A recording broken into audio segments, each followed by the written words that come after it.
Friends, कैसे हैं आप सब लोग। आई होप कि आप सब लोग ठीक होंगे और मैं भी बिल्कुल ठीक हूँ। सो विदाउट फर्दर डिले आइए आज का रिएक्शन करते हैं शुरू। जैसे कि आप सब जानते ही हैं कि काफी दिन से सरोज भाभी बात बात पे भड़क रही हैं।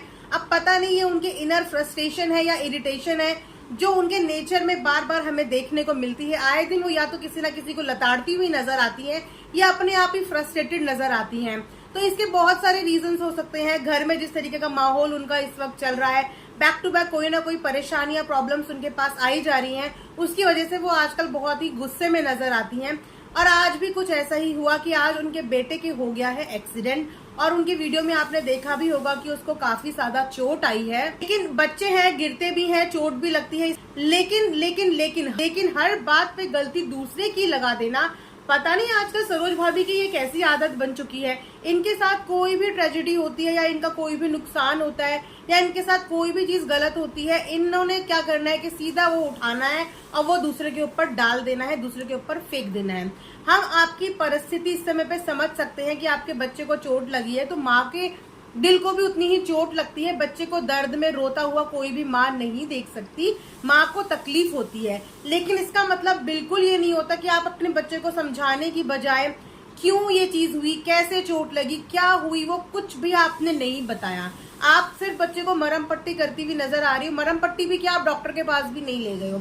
आपने घर में ही कॉटन पकड़ा हुआ है। आई डोंट नो आप उसमें कौन सा एंटीसेप्टिक क्या लगा रहे हो क्या नहीं लगा रहे हो, बस कॉटन में आपकी फुटेज दिख रही है। उसके अलावा ना बच्चे को डॉक्टर के पास लेके जा रहे हो, बस बोले जा रहे हो कि डॉक्टर पे ले जाना है, लेकिन डॉक्टर पे लेके गए नहीं हो। और उसके बाद वो सारी गलतियां, क्या पता उसमें बच्चे की गलती रही हो, क्या पता जिससे टक्कर हुई उसकी गलती रही हो, लेकिन सारी की सारी गलतियां लोगों पे डाल देना, सब कुछ ब्लेम उठा के लोगों के सरों के ऊपर फोड़ देना, ये तो बहुत ही ज्यादा गलत बात है। ये तो आपने आजकल बिल्कुल अपना नेचर ही बना दिया है कि जैसे कि सारी दुनिया सब काम धाम छोड़ के सिर्फ इस उसमें बैठी हुई है कि सरोज भाभी के घर में क्या हो रहा है, सरोज भाभी को किस तरीके से परेशान किया जाए। भैया दुनिया इतनी वेली नहीं है, दुनिया के अलावा आपके घर के लोग भी इतने वेले नहीं है। सबके सब अपने अपने काम धंधे में लगे हुए हैं, अपनी अपनी व्लॉगिंग कर रहे हैं, अपना अपना साइड बिजनेस कर रहे हैं, साइड वर्क कर रहे हैं। किसी के पास आज की डेट में इतनी फुर्सत नहीं होती कि उसके पास इतना वक्त रहे कि दूसरे के घर में झांके कि दूसरे के घर में क्या हो रहा है क्या नहीं हो रहा है। सिंपैथी लेना है तो सिंपैथी भी तो ढंग से लो। आप तो उसमें भी लोगों के ऊपर बम के गोले फोड़ रही हो कि अगर लोगों को थोड़ा बहुत तरस भी आ रहा होगा, थोड़ी बहुत सिंपैथाइज भी आपके साथ हो रही होगी, आपने वहां पे भी लोगों को अपने आप से दूर कर देना है। तो ये बहुत गलत एटीट्यूड आपका आजकल आपकी हर व्लॉगिंग में देखने को मिल रहा है। ऐसी कौन सी फ्रस्ट्रेशन है, ऐसी क्या गलतियां हैं। अगर आपके हस्बैंड नशा करते हैं तो उसमें किसी की कोई गलती नहीं है। आपके घर में अगर कोई कलेश हो रहा है या कुछ भी प्रॉब्लम हो रही है तो इसमें किसी की भी कोई गलती नहीं है। ये दुनिया है और सबकी लाइफ में ये सब कुछ चलता रहता है। कभी खुशी है, कभी गम है, कभी किसी की लाइफ में कुछ है, कभी कुछ है। इसका मतलब ये थोड़ी कि सब आपको ब्लेम करने लग जाएंगे कि नहीं मेरे साथ ये हुआ, इसकी जिम्मेदार आप हो। तो इस तरीके का एटीट्यूड आप प्लीज बार बार ना वीडियो में मत दिखाओ, देखने में बहुत बुरा लगता है और गलत भी लगता है। उसके बाद आपने अपने बेटे से ये नहीं पूछा कि उसको वो चोट लगी कैसे। बार बार आपका बेटा बस यही बोलता हुआ नजर आ रहा था, हाय मेरी स्कूटी, हाय मेरी स्कूटी। इसका मतलब आपने बचपन से ही बच्चों के दिलों में जो है मटेरियलिस्टिक चीजों को लेके इतना ज्यादा प्यार और मोहब्बत डाली हुई है कि इंसान की वैल्यू, इंसान के दर्द की कोई भी वैल्यू नहीं है, लेकिन उस चीज की कीमत है जो चीज टूट गई। अरे चीज टूट गई तो चीज दोबारा बन जाएगी, लेकिन अगर इंसान हाथ से फिसल गया तो वो दोबारा कभी नहीं आता। इस तरीके की सीख अपने बच्चों को बचपन से ही दी जानी चाहिए कि उनको ये पता रहे कि इंसान की जिंदगी की कितनी अहमियत होती है। चीजों की कोई अहमियत नहीं होती इंसान की जिंदगी के आगे। उसके बाद मैं ना एक बात बहुत पहले से भी बोलना चाहती थी, मैंने बहुत बार नोटिस किया कि इनका जो बेटा है ना गोलू, देखिए फ्रेंड्स वैसे तो मुझे नहीं पता कि गोलू को कैसे चोट लगी, लेकिन मैंने कई बार इनके बेटे को एक हाथ से स्कूटी पे व्लॉगिंग करते हुए देखा है। मैंने बहुत बार सोचा कि मैं इस बारे में एक वीडियो बनाती हूँ, इसको टोकती हूँ, लेकिन जैसे कि आपने देखा कि सरोज भाभी का तो भड़काऊ अंदाज आजकल हो रखा है। इनको तो कुछ बोलने के लिए जाओ तो ये वहां से चिल्लाते हुए पहले आ जाती हैं। तो इसलिए मैंने इस बारे में बात नहीं की, लेकिन मैंने कई दफा उसको नोटिस किया है कि वो अपने घर से भी गेट खोल के निकलता था तो एक हाथ से व्लॉगिंग करता था और एक हाथ से स्कूटी चलाता था, जो कि बहुत बहुत बहुत ही गलत बात है। यही नहीं, ऐसे 2-3 व्लॉगर्स और हैं जो स्कूटी चलाते चलाते व्लॉग बनाते हैं और ये जिस तरीके से हरकतें करते हैं, क्या इनके माँ बाप को ये नहीं पता चलता होगा।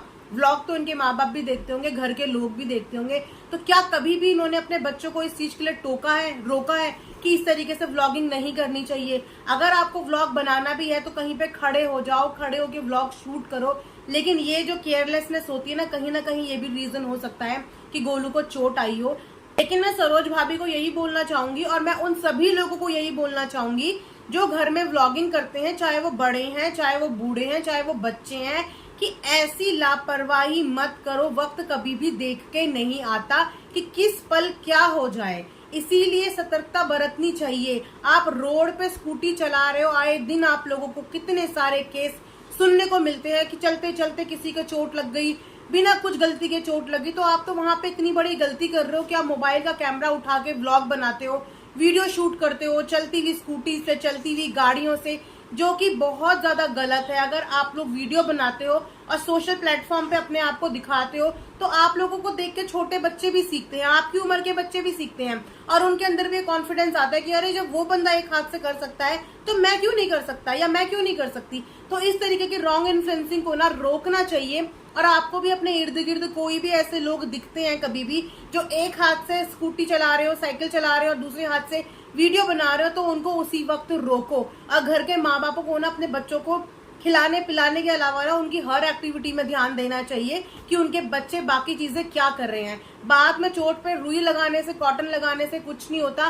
पहले ही इस चीज के लिए सतर्क हो जाओ कि बच्चों को चोट खानी ही ना पड़े, उनको तकलीफ से गुजरना ही ना पड़े। ये माँ बाप की ड्यूटी होती है, क्योंकि बच्चों के अंदर इतनी अक्ल और इतनी समझ होती ही नहीं है। उनको समझाओ, उनको कुछ समझ में नहीं आता तो कुछ चीजों में ना माँ बापों को स्ट्रिक्ट होना पड़ता है और बच्चों को तरीके से समझाना पड़ता है। तो ये थी मेरे आज का एक रिएक्शन। आई होप कि आप लोगों को पसंद आया होगा। पसंद आया होगा तो लाइक शेयर एंड सब्सक्राइब जरूर करें। And thanks for watching earth mom Dehradun.